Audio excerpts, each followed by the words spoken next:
entièrement d'accord pour dire que c'est une saison qui s'annonce historique. Parce que d'accord. déjà, t'as le plus gros transfert de l'histoire de la Formule 1 qu'on va vivre. J'ai beaucoup de gratitude pour le fait qu'on va vivre ça. Et surtout qu'on a un Lewis Hamilton qui est totalement, mais dans un renouveau absolu. Le mec, l'an dernier, il était presque en dépression, traînait son spleen. Le mec avait plus envie de piloter. Il y avait même une question, une fameuse rumeur qui disait est-ce qu'il allait même terminer la saison l'an dernier. Avec Mercedes, tellement ça se passait mal en termes de performance.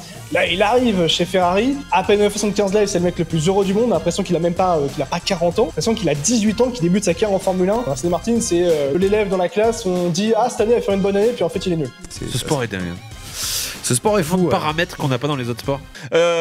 Justement, les copains, la saison qui reprend le 14 mars, c'est bien ça, ouais, c'est 14 mars, ça reprend. Nouvelle saison de Formule 1. On a eu une présentation et tout à l'heure, on parlait les divergences, le fait que les clubs n'arrivent pas à s'entendre, etc. Tu parlais, on en parlait de Liberty Media qui a racheté depuis quelques années. Tout se passe. Moi, ce que j'ai aimé, en fait, c'est que d'habitude, pendant 1 ou 2 mois, on a les équipes et les teams qui dévoilent leur livret petit à petit, tu vois. Et là, ils ont réussi à regrouper tout le monde. Grosse soirée à l'O2 Arena à Londres. C'était incroyable, hein, la stage, c'était fou. Franchement, ils ont tout mis, ils ont tout donné et ça a marché. Moi, j'avais un peu peur du rendu. La soirée était dingue. On a les images, Brian Le Goth qui a préparé les images. Et toutes les équipes ont joué le jeu. On dit ok, on dévoile tous ensemble sur cette même soirée sans avoir peur d'être jugé, etc. Leur livret, pardon, en gros, à quoi va ressembler leur voiture. C'est les émotions quand même de voir Lewis Hamilton. Ah ouais, c'est trop. Dans la combat rouge, là, ça y est. Encore le travail d'un bon graphiste, là, j'ai encore du mal vraiment à réaliser le truc. C'est Kerwan sur les vignettes. Il a remplacé la tête. Non, tout simplement, alors c'est pas la question la plus originale du RMC Sport Club. Est-ce qu'on s'attend à une saison historique ? On va pouvoir en parler. Manu, je sais que tu es gros spécialiste de F1 aussi. On a aussi demandé à Alex Caldi d'être avec nous ce soir. On est bien équipés. Hein. Une bonne défense à 3 comme il faut, 2 latérales, 2 pistons. Ça va, Alex, ou quoi ? Bah écoute, ça va un petit peu malade, mais tout va bien. En vrai, la Formule 1 revient, donc je suis trop heureux. On est ensemble, ouais, tu m'étonnes. C'est pour ça que tu es en remote aujourd'hui, mon cher Alex. C'est un truc horrible et tout. Voilà, justement, rapidement, pour faire un peu le lien avec le thème d'avant, qu'est-ce que la F1 fait que la Ligue 1 et la LFP ne fait pas ? Les gens s'écoutent, ils se parlent entre eux. Et puis surtout, je pense que il y a beaucoup moins d'ego en Formule 1 et surtout que, en fait, la Formule 1, le monde de la Formule 1, faut savoir que c'est 10 équipes. C'est seulement 10 équipes qui se parlent entre eux. Puis après, il y a Liberty Media. Et il faut savoir que le monde de la Formule 1. Ouais. Mais je vois ce que tu veux dire. Le monde de la Formule 1 est en guerre contre la fédération. Genre en plus en ce moment, tu vois. Donc en fait, le monde de la Formule 1 est soudé, donc s'entend très facilement. Donc c'est pour ça que tout va mieux. Petit point sur où on en est en F1 en ce moment. Vous savez, ou peut-être pas, en fait, il y a des espèces de cycles, de mini-cycles de réglementation avec ce qu'on a le droit et ce qu'on n'a pas le droit de faire au niveau des voitures, la création, l'aérodynamisme, le moteur, etc. Cette année, c'est la dernière année avant la nouvelle réglementation qui va rentrer en vigueur l'année prochaine. Ce qui, moi, personnellement, me fait penser à forcément la saison 2021. Avec la saison Hamilton-Verstappen, où on avait vu une surdomination de Mercedes et petit à petit les équipes revenir derrière, ce qu'on est en train de voir. Alex, ma première question, avant de te poser la question, avant de vous poser la question dans les canapes, est-ce que ça va être une saison historique ? Est-ce qu'on peut comparer les 2 saisons ou pas, selon toi ? Je comprends ta comparaison, mais en même temps, non, parce qu'en fait, il faut savoir qu'entre 2020 et 2021, à l'époque, il n'y avait pas eu énormément de changements, il n'y avait pas eu d'énormes révolutions, notamment même en termes de transfert. Il faut savoir que c'est les seuls transferts marquants qu'il y avait entre 2020 et 2021, c'est Sergio Pérez qui passait de Red Bull, et puis on avait l'arrivée du GOAT, Nikita Mazepin chez AC Team, et Mick Schumacher à lui. Et c'est tout ce qu'on avait eu. Donc là, aujourd'hui, on a quand même une saison où c'est vraiment une révolution en termes de transfert. Si je compte bien, il y a 10 changements de pilotes. Donc il faut savoir que ça a 20 pilotes en Formule 1. C'est-à-dire qu'il y a la moitié de la grille qui a changé, qui a totalement été bousculée, avec l'arrivée de multiples rookies ou de pilotes qui n'ont pas encore fait de saison entière. Je prends l'exemple de Liam Lawson. Liam Lawson, il est chez Red Bull Racing, donc l'écurie qui arrivait certes 3e au championnat de constructeur, mais qui était champion du monde avec Max Verstappen. Et lui, il va débuter sa carrière en Formule 1 officiellement en saison complète cette année avec Red Bull Racing. T'as Antonelli qui arrive, le mec a à peine 18 ans, il est directement propulsé pilote titulaire chez Mercedes. Donc en fait, il y a plein de points de comparaison que je peux comprendre par rapport à 2021, notamment sur l'aspect réglementation technique, mais fait finalement pas tellement, parce que Moi, je suis pas d'accord avec ça parce que regarde par exemple Ferrari. Avant même de rentrer dans le vif du sujet sur la saison historique, Ferrari, la voiture, elle a changé à 99% par rapport à l'année dernière, alors que c'est un risque, alors qu'en 2026, t'as une totale nouvelle réglementation, donc ils prennent un risque en allant pas un nouveau concept non plus, mais c'est-à-dire qu'ils ont abordé la saison en voulant absolument être prêts à se battre pour le titre mondial. Ah oui, ils ont fait all-in, quoi. Tapis de la part de Ferrari. Du coup, saison historique ou pour toi ou pas? Pardon, j'ai trébuché, j'ai glissé, chef. Ouais. Deuxième chute de la journée. Deuxième chute de la journée. Non, moi je suis d'accord, je suis entièrement d'accord pour dire que c'est une saison qui s'annonce historique. Parce que déjà, tu as le plus gros transfert de l'histoire de la Formule 1 que l'on va vivre, et que j'ai beaucoup de gratitude pour le fait qu'on va vivre ça, qu'on ait envie pour vivre le plus grand pilote de l'histoire de la Formule 1, statistiquement parlant, mais pour moi ça l'est pas seulement statistiquement, avec la plus grande écurie de l'histoire de la F1. Ce transfert il se fait, et surtout qu'on a un Lewis Hamilton qui est totalement, mais dans un renouveau absolu. Le mec, l'an dernier, il était absolument presque en dépression, il traînait son spleen, le mec avait plus envie de piloter. Il y avait même une fameuse rumeur qui disait est-ce qu'il allait même terminer la saison l'an dernier avec Mercedes, tellement ça se passait mal en termes de performance. Là, il arrive chez Ferrari, à peine 75 lives, c'est le mec le plus heureux du monde. On a l'impression qu'il a pas 40 ans. On dirait que j'ai l'impression qu'il a 18 ans, qu'il débute sa carrière en Formule 1, vu le sourire qu'il a, vu à quel point il a hâte d'entamer cette saison, et surtout avec un rôle qui est totalement différent de ce qu'il avait chez Mercedes, un double rôle même, j'ai envie de dire, à la fois de gars qui veut aller chercher son 8e titre mondial, mais surtout refaire gagner la Skoda Ferrari, et un gars aussi qui va être là pour aussi aider Charles Leclerc à devenir champion du monde de Formule 1, pas seulement pour cette saison 2025, peut-être. Toi, tu l'assumes comme ça, mais même dans la... Moi, je le vois plus comme ça aussi. Hein. Je retiens les mecs comme une baston. Je retiens une baston. Calmez-vous. Tu me les as chauffés, frérot. Je le vois beaucoup comme ça, parce que dans les déclarations qu'il a par rapport à Charles Leclerc, et Charles Leclerc, des déclarations qu'il a aussi également vis-à-vis de Lewis Hamilton, en disant qu'il s'inspire énormément d'ores et déjà du travail de Lewis Hamilton pour aller réaliser son rêve de gosse, savoir devenir champion du monde. Donc après il y a Ferrari, t'as Mercedes, t'as McLaren, t'as Red Bull, t'as potentiellement Aston Martin Aston Martin, c'est je sais pas comment expliquer, mais c'est un peu l'élève dans la classe, on dit cette année il va faire une bonne année, puis en fait il est nul. En gros c'est ça. Mais on peut espérer encore une fois cette saison qu'Aston Martin peut être bien, quoi. Ok. Alex, tu restes avec nous au cas où, et n'hésite pas si tu veux intervenir. Ça roule? T'inquiète. Ouais. Non, tu dois partir? Non, mais je sais pas. Ok. Bon les gars, il y a eu beaucoup de choses de dit. Petit rapide tour de canap déjà. Saison historique ou pas, Bilal? Oui, mais il y a un truc sur lequel j'ai un doute, c'est l'impact de 2026 sur la saison. Ok. Je sais pas si je répète juste, il y a une nouvelle réglementation qui va arriver, pas cette saison mais celle d'après, et que souvent, juste après, je te laisse te détailler, bien sûr. Et que souvent certaines équipes préfèrent un peu give up, genre laisser passer cette saison-là pour se concentrer. Ce qu'a réussi à très bien faire Red Bull. Et c'est là où ils ont tout cassé, c'est qu'ils ont réussi à développer tout en étant performants avant la réglementation. Vas-y, je te prie. Ouais, mais du coup, voilà, c'est le seul doute sur la saison. Évidemment, tout le monde est hypé avec autant de changements, avec une course pour le titre qui s'annonce super intéressante, et avec un Français de plus.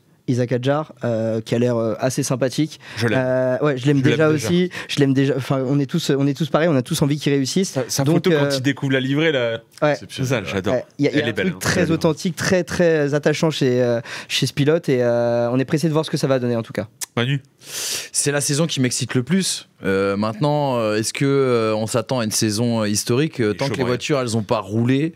On peut s'attendre à tout. Aston Martin n'a absolument pas développé sa voiture de la saison 2024 pour justement arriver en 2025 avec un nouveau concept, essayer de se battre devant. Et surtout, comme tu l'as dit, Lému, depuis le 1er janvier 2025, les écuries sont autorisées à travailler sur la voiture de 2026. Donc ça veut dire que on risque d'avoir peu de développement technique sur cette saison, parce que l'année prochaine, il y a le châssis, le moteur, tout. Tu jettes tout à la poubelle. T'as pas intérêt d'être en retard. Et t'as pas intérêt à être en retard, parce que sinon tu vas le payer sur 3-4 ans. Donc pour toutes les raisons que Alex a très très bien expliqué, moi je suis très très très très très excité. Maintenant, les premiers roulages en termes d'essais vont avoir lieu cette semaine, et rien ne me dit que dimanche, t'as pas Red Bull qui arrive avec un concept et qui a poutré absolument tout le monde. Ce qui est intéressant, c'est que fin 2024, on a eu un resserrement de la hiérarchie, la fameuse convergence convergence des résultats, notamment en haut de la feuille des temps, avec 4 écuries chaque week-end qui étaient capables d'aller gagner et de se tirer la bourre. Donc ça, si on a cette même physionomie début 2025, ça veut dire qu'on aura une saison absolument extraordinaire. Il y a la promesse, Lewis Hamilton, il y a l'arrivée d'Antonelli qu'on présente comme le nouveau crack, la nouvelle star de la Formule 1, les Français, toutes les très bonnes choses que Alex a dit. Maintenant, je reste un peu prudent. J'ai jamais été autant excité avant une saison de F1, mais je reste un peu prudent quand même. Échauffe-toi, je vais te poser la question, est-ce que Hamilton va aider Charles Leclerc à gagner? Non. Bien sûr que non. C'est bon, saison historique ou pas? Ouais, alors même son de cloche, moi ça fait très longtemps que je suis loin d'être un spécialiste, mais j'adore ça. Très longtemps que j'ai pas été aussi excité. On l'a rappelé, le mercato dans tous les sports, on adore ça, et évidemment ça, t'adores voir les mecs dans leur nouvelle combi. Alors évidemment, Lewis Hamilton, ça dépasse tout parce que Ferrari, c'est l'écurie à part, on se vautre dans les poncifs, tu vois, les clichés, mais on a tous envie de voir le meilleur pilote du monde, ou les légendes chez Ferrari, et c'est un passage obligé, il faut y aller. Moi, je pense, comme beaucoup de pimpins, que s'il gagne un titre chez Ferrari, il sera indiscutablement au-dessus de tous les autres. On se souvient que Prost y est allé, ça n'a pas marché. On se souvient qu'en 95, Schumacher y est allé, on s'est dit, il se met en danger. Et puis, il a construit sa légende justement en mettant cette écurie au firmament. Les rookies, on adore ça. Antonelli, en effet, 18 ans, tu te rends compte, 18 ans, mec. Franchement, il y en a qui attendent 30 piges avant d'avoir le permis. Il a 18 ans. Et il va être titulaire. Ça fait penser un peu à Lewis Hamilton, pour le coup. Bah oui, bien sûr.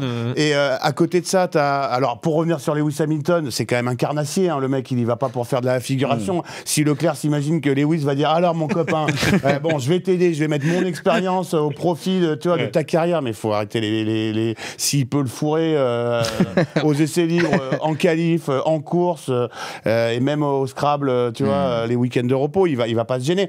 Il y a Max Verstappen qui est devenu le top dog, qui va vouloir montrer que il peut encore à nouveau cirer tout le monde.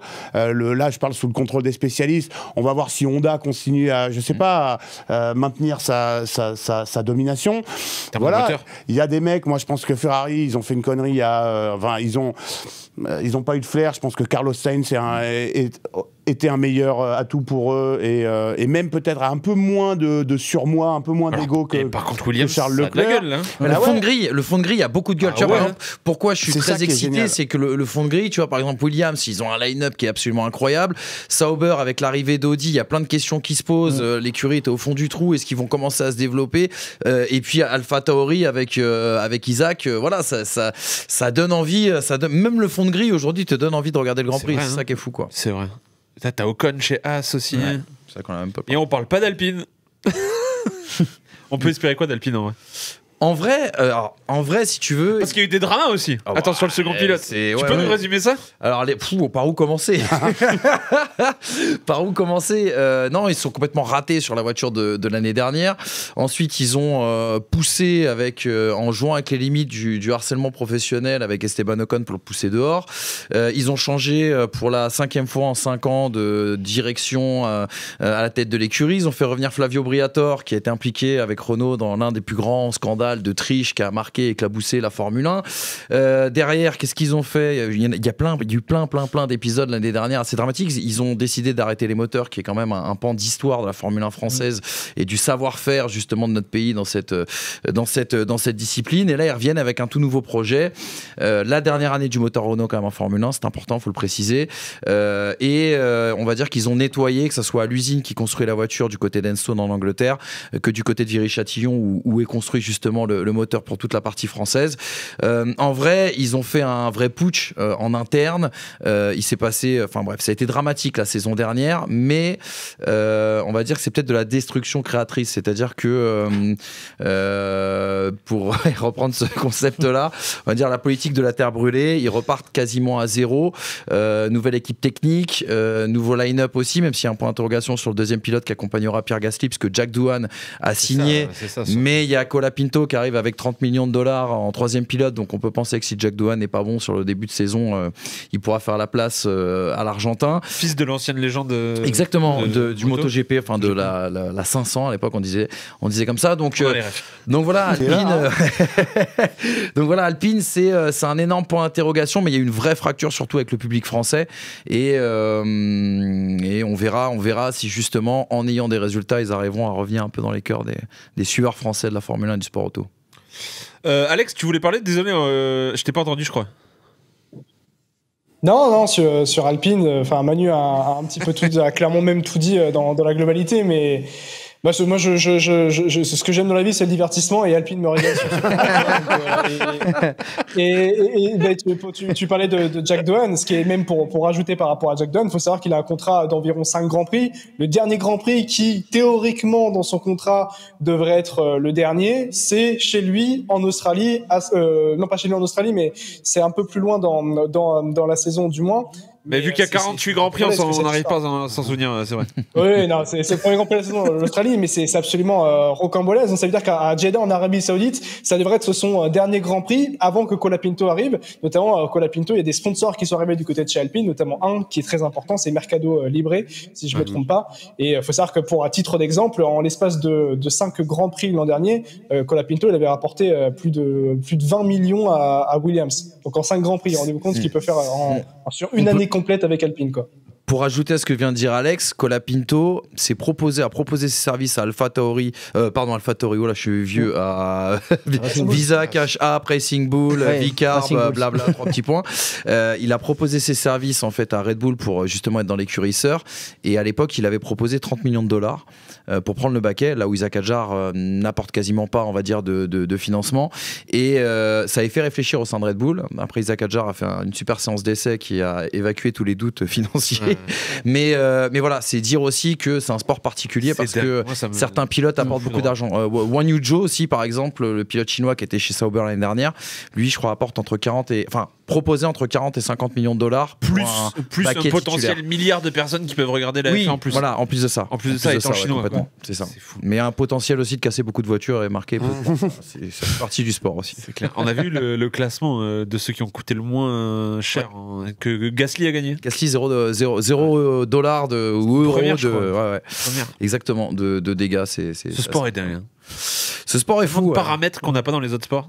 Ouais, en fait, c'est il y a une grande question, ça faisait partie des débats sur lesquels on pouvait s'écharper, par exemple, avec Alex, et pour le coup, on était, je pense, lui et moi, assez d'accord. C'est est-ce que tu parles d'un sport individuel ou d'un sport collectif? Parce que tu as 700 personnes qui vont travailler sur une voiture, mais in fine, tu as 2 pilotes qui vont être en lutte l'un contre l'autre. Donc, c'est un sport qui est si particulier. Et ce qui est intéressant, justement, pour rajouter un petit peu au côté pimenté de cette saison 2025, c'est qu'on a vu qu'avec le resserrement de la hiérarchie l'année dernière au niveau sportif, en fait, on parlait moins du facteur auto que du facteur pilote. C'est-à-dire que tu voyais véritablement, par exemple, Max Verstappen est champion du monde l'année dernière en n'ayant pas la meilleure voiture. Lando Norris avait la meilleure voiture sur une bonne partie de la saison. Et au final, tu as l'impression que c'est vraiment le facteur pilote qui a fait la différence. Et je trouve que ça, c'est vraiment l'ingrédient nécessaire à une super saison de Formule 1. C'est vrai. Je repense à la saison 2021, c'était lunaire. Franchement, c'était lunaire. Alex, t'es là? Il est là, Alex, ça rigole. La soirée de présentation, on a eu alors débat hors sportif, hein, mais c'est lié quand même. On a eu une grosse présentation du prochain film là, avec Brad Pitt sur la Formule 1 qui sortira juin ou juillet. Juillet. Il a inventé de nouveau. Juin. Quand t'hésites, tu vois. On commence quand la saison? Juillet. T'es confiant ou pas? Parce que j'ai l'impression quand même que tous les contenus qu'on a, tous les films, toutes les créations autour de la Formule 1, j'ai vu la série Senna, j'ai pas aimé. Ouais, j'ai pas trop aimé non plus. Non, mais 25 juin 2025, il est chaud. Ouais, non, mais j'ai confiance sur le film. Je ne comprends. Mais évidemment que je suis confiant. En fait, moi, je vais pas voir le film pour un scénario. Je vais voir le film par rapport aux images, par rapport au travail. Mais frère, j'ai les mêmes ralentis pendant une course. De quoi tu me parles? Non, c'est différent. C'est que il y a quand même un gros travail de prod qui moi m'intéresse. Pour être honnête, je m'attends pas non plus à un scénario en mode ça va être un truc de fou, tu vois. Mais tu vois, il y a des films qui m'ont sur la F1 au sport auto en général qui ont été marquants. Je prends l'exemple de Rush qui est sorti il y a un peu plus de 10 ans, même quasiment maintenant, 10 ans déjà. T'avais un film à l'époque avec Sylvester Stallone. Rush, avec Niki Lauda, entre Niki Lauda oui, je l'ai vu ça. et James Hunt. Ouais. Et t'avais un autre film aussi également avec Sylvester Stallone et Burt Reynolds, je crois que c'était Driven, c'est pas de la Formule 1, mais c'était du Shankar, un truc comme ça. J'ai bien aimé le film Le Mans, par contre. Mais l'histoire entre Ford et bien sûr, qui a été Ferrari. qui a été trop bien. Mais non, moi je m'attends vraiment. C'était l'avant-première, j'y vais et puis je suis le premier, quoi. Hein, je suis pas le dernier à sortir, quoi. Moi, je t'avoue que j'ai une réticence sur le. En fait, un peu comme sur le foot d'ailleurs, lorsqu'il y a des adaptations, même romancées, tu vois, au cinéma. Tu parles de Mercato ? Vraiment, c'est ciblé là. Non, mais tu vois, tu sais, genre. Comment rater Mercato ? Ouais. Par exemple. J'ai vraiment du mal, en fait, c'est toutes les scènes d'action. Donc, ça va être par exemple, pour le foot, sur un match de foot, ou les scènes, on va dire, de course dans des films. Je trouve que c'est souvent miche, c'est souvent très mal fait. Alors, Rush, c'est le parfait contre-exemple. Le Mans, c'est. En fait, Le Mans et Rush, il y a deux histoires déjà extraordinaires qui ont été adaptées, donc ça dépasse, on va dire, tout le travail du scénariste. Et après, les scènes de course sont plutôt très bien foutues. Mais en vrai, j'ai plus de listes d'énormes nanars qui sont sortis sur le sport automobile que véritablement de films réussis. C'est ça qui me fait un petit peu peur. Maintenant, c'est Lewis Hamilton aussi à la prod. Et, je savais pas. Ouais, il est producteur aussi de ce film. C'est vrai qu'il loupe pas beaucoup de choses dans sa vie, Lewis, pour le coup. Non, c'est vrai. Bon, même extra sportif. Il a les moyens aussi d'investir dans des projets. Ils ont l'argent, ils font de la merde. Mais t'as raison. Et je pense qu'il est en fait à la fois producteur et à la fois un peu, tu vois, consultant, on va dire, sur toutes ces scènes de course. Et j'espère qu'il sera de bons conseils parce que c'est pas facile d'adapter ce sport au cinéma. Alex, merci beaucoup d'avoir été avec nous. Avec plaisir. Prochaine fois, t'es avec nous dans les canapés. Je l'ai dit en visio, il m'a envoyé une photo de Mbappé. En mode déçu. Ah ouais, mais non, ça me fait venir en visio et tout. Trop vite avec nous. Avec Manu, on parlera de Formule 1, tiens, t'inquiète pas. Ouais, grave, grand plaisir. Merci Alex. Gros bisous. Ciao. Bisous frérot. Bisous Alex. Chat, je suis désolé. J'ai trop. Sous, t'inquiète pas, viens. Chat, je suis désolé, j'arrive pas à vous lire sur le Sport Club. Je fais le max à chaque fois. J'arrive pas à vous lire, mais je vois que ça réagit, c'est top. On a Apo aussi qui est dans le chat. Coucou Apo, j'espère que ça va. Ça parle de Laval. Ah, Laval. J'aurais pas dû. Ils ont battu le FC Lorient. Ouais, le FC 1-0. Ouais, carrément, ça m'a mentionné sur la story en mode tu vois les meufs, c'est Laval, c'est pas Lorient. C'est bon, Apo, calme-toi. Donc, je pense à vous, chat, vous en faites pas. Désolé si je vous loupe. 2 anniversaires à fêter aujourd'hui. On parlait de F1. 2 légendes. 2 légendes. Prost. Oui, c'est vrai. 70 ans, je crois. Et Brian Levasseur. Incroyable. Et alors là, le chef d'aide de l'émission, et ça, il faut. Je suis un peu plus ému pour le deuxième quand même. Pareil. Parce que le premier me parle pas beaucoup. On surnomme aussi le professeur, Brian. Oui, le professeur. Le professeur de chef d'édition. Sous, t'as quoi pour nous? Bah, tout à l'heure, tu me demandais un pari de F1. Franchement, je me suis pas risqué, c'est compliqué. Là, le premier Grand Prix, c'est quand? 14 mars, ouais, en Australie.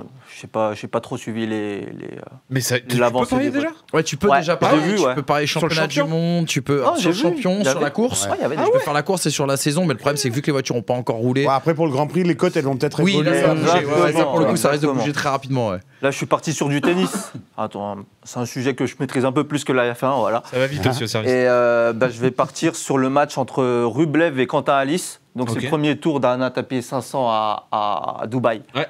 Donc, moi, je suis parti sur le 7 de Quentin Halys. Pourquoi ? Parce que Andrei Rublev, il vient de gagner le 500 de Doha. Au niveau d'ailleurs de Rublev, il y a des. Ouais, il a battu, en finale, a battu Draper. Et je le vois un peu fatigué. Même si je pense qu'il va gagner, je pense qu'il peut lâcher un 7. Et Quentin Halys, il vient de sortir des qualifs. Ouais. Donc pour moi, un 7 à 1,70, c'est pas mal. Ok. Sous, j'étais là lundi dernier. Ouais. Le solde, il était à 496 et quelques. Voilà. Je vois qu'on est à 51. La semaine a été compliquée ou on fait des virements. On essaye. Elle a dit des virements. On part bientôt en vacances. On va pas s'envoyer en l'air bêtement. Ok.